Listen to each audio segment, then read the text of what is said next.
Hi, this video is from interview.com. Interview.com is a job portal. If you're looking for a job, you can log on to interview.com and you can post your resume with us. In this video, I'm going to talk about one of the basic Java integration, and an important one: when should we use interface and abstract class? There are two types of inheritance: implementation inheritance and interface inheritance. Implementation inheritance is where the subclass inherits the actual code implementation from the parent. That means a method will be inherited so that I can avoid the duplication. I can reuse the code.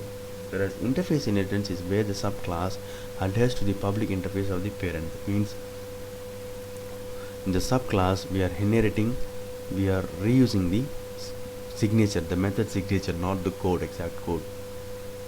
So please use the abstract Java classes when you want to provide some standard base code and you want to force the users of your class to complete the implementation.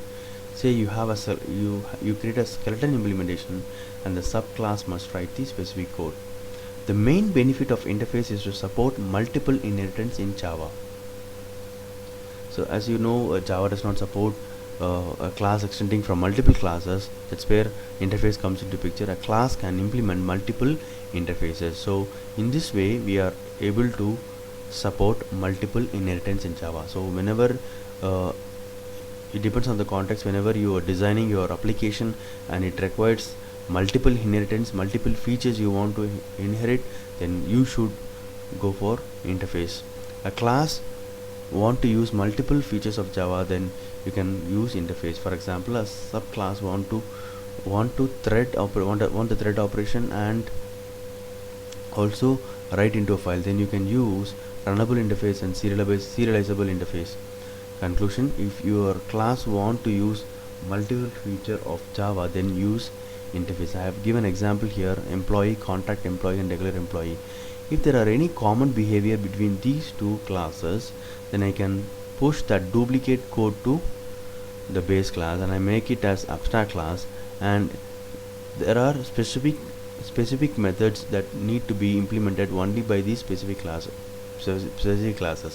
So those methods I can mark it as abstract class. So the common code is moved to the top in the base class and forced to write some specific code by the specific classes. In this scenario we can use abstract class.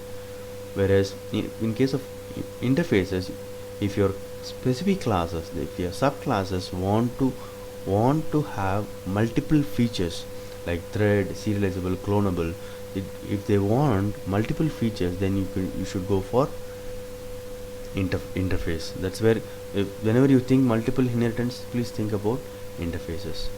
So these are the scenarios I would think. Hope this video is useful. Thank you and all the best.